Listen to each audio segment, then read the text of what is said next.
Bonjour et bienvenue, nous allons parler de texture. Alors dans Photoshop, on a déjà entreaperçu cette notion-là au moment où on avait abordé les effets de calque, le petit bouton fixe en bas de la palette de calque. Et on avait vu qu'il était possible d'incruster des couleurs, des dégradés et des motifs, c'est-à-dire des textures, à l'intérieur d'un calque.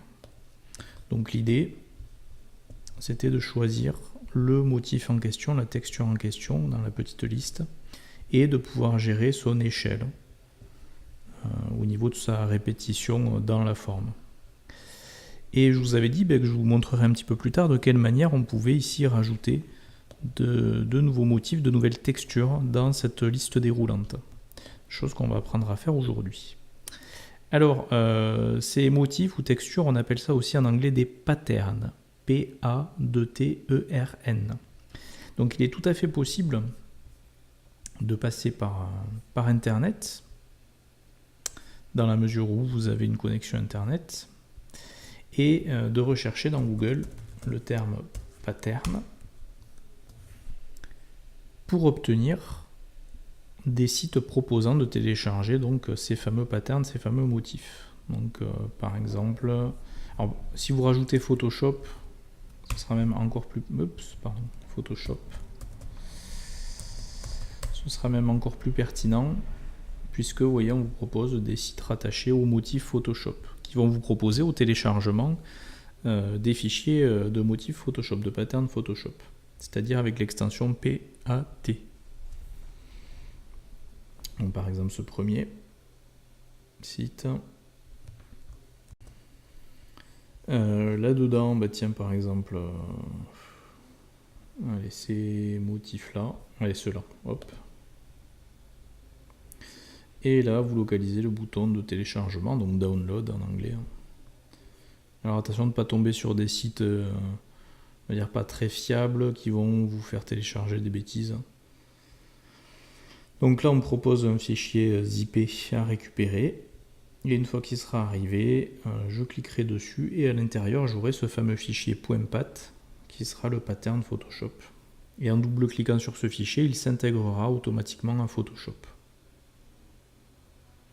Même là, c'est carrément un ensemble de patterns qui seront, de motifs qui seront proposés. Donc, c'est bon, je clique dessus.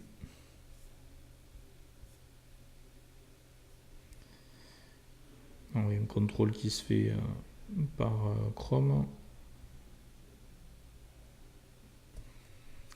Donc le contenu du document zippé, hop, et vous voyez l'extension .pat. Donc si je double-clique dessus, du coup, regardez, FX incrustation de motifs, je me retrouve avec les fameux deux patterns, il n'y en avait que deux à l'intérieur, en remplissage donc de mon calque, en pouvant gérer l'échelle de ces patterns là. Vous voyez. Ça, c'est la première possibilité. Alors, deuxième possibilité, c'est créer vous-même votre motif à partir d'une image. Par exemple, j'avais récupéré une image de carrelage.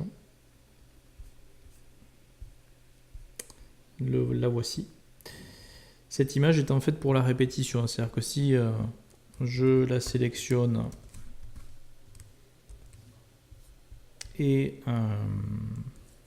alors je vais agrandir la zone de travail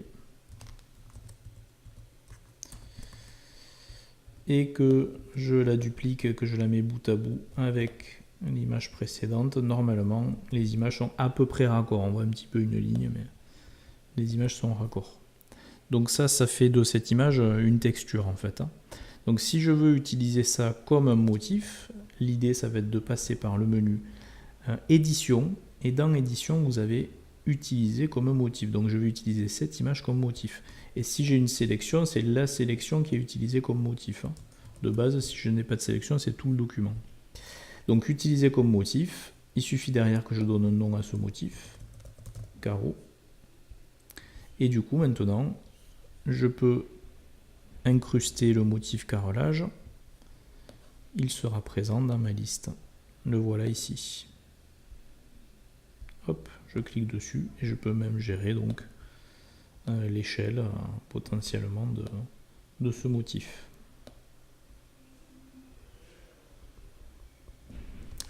Donc voilà comment vous pouvez rajouter des motifs. Alors pour incruster un motif, on a donc cette possibilité-là, incrustation de motifs. Mais je pourrais très bien sur un nouveau calque faire une sélection. Hop, et dire je remplis ma sélection, édition remplir, et je la remplis avec non pas le contenu pris en compte, non pas une couleur unie, mais vous avez ici motif et le choix du motif. Donc vous pouvez aussi faire comme ça, c'est tout à fait possible. Donc voilà pour ce qui est de la création de motifs dans Photoshop. Alors au passage, pour récupérer une texture, vous pouvez dans Google Images taper texture en amont de l'élément cherché, et en général les images que vous avez là sont des images qui sont faites pour la répétition. Donc ils sont en raccord entre les côtés et les parties supérieures et inférieures.